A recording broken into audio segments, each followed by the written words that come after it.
Hello বন্ধুরা, কেমন আছেন? আশা করি সবাই ভালো আছেন। বন্ধুরা, কে হচ্ছেন বিজেপির নয়া রাজ্য সভাপতি? এবার জানিয়ে দিলেন মন্ত্রী সুকান্ত মজুমদার। বন্ধুরা, 2024 লোকসভা ভোটে জয়লাভ করে তৃতীয়বারের মতো ক্ষমতায় এসেছে এনডিএ। তবে রাজ্যে প্রত্যাশিত ফল করতে পারেনি বিজেপি।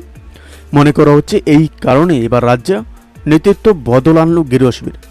বর্তমান রাজ্য সভাপতি সুকান্ত মজুমদারকে 2 দপ্তরে কেন্দ্রীয় প্রতিমন্ত্রীর দায়িত্ব দিয়েছে এবার দল।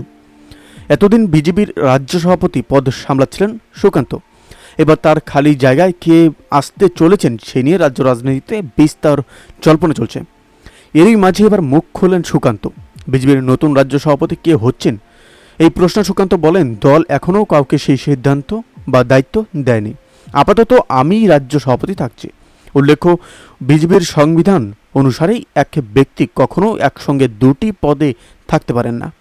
তাই এবার বিজেপির রাজ্য সভাপতির যে পরিবর্তন হচ্ছে সেই নিয়ে কোনো সন্দেহ নেই। তিনি মন্ত্রী হচ্ছেন এই খবর সামনে আসতেই সুকান্ত বলেছিলেন, স্বাধীনতার পর এই প্রথম আমার জেলা থেকে কেউ কেন্দ্রীয় মন্ত্রী হতে চলেছে। তা এখানের জন্য অত্যন্ত গর্বের। প্রধানমন্ত্রীর ভাবনা বাস্তবায়িত করার লক্ষ্যে আমি কাজ করব। রবিবার রাতে প্রধানমন্ত্রীর শপথ গ্রহণের দিন রাষ্ট্রপতি ভবনে শপথ নেন সুকান্ত মজুমদার।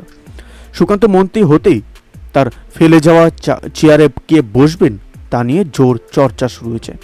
বিজেপির বঙ্গ সভাপতির প্রসঙ্গ উঠতেই সামনে আসছে একগুচ্ছ নাম। বিজেপি সূত্রে খবর, আপাতত যেই দুটির নাম নিয়ে বেশি চর্চায় হচ্ছে সেগুলো হলো দিলীপ ঘোষ আর শুভেন্দু অধিকারী। দিলীপ এর আগেও রাজ্য সভাপতি পদে ছিলেন। তার সময় লোকসভা নির্বাচনে বাংলার গেরুয়া শিবির পেয়েছিল 18খানা আসন। এই অবস্থায় সংগঠন মজবুত করতে দিলীপ ঘোষকে ফের একবার রাজ্য সভাপতি পদে বসানোর দাবি উঠছে নানা মহল থেকে। ওদিকে মহিলা মুখ হিসাবে একদম প্রথমে উঠে আসছে অভিনেত্রী তথা হুগলির পরাজিত বিজেপি প্রার্থী লকেট চট্টোপাধ্যায়ের নাম।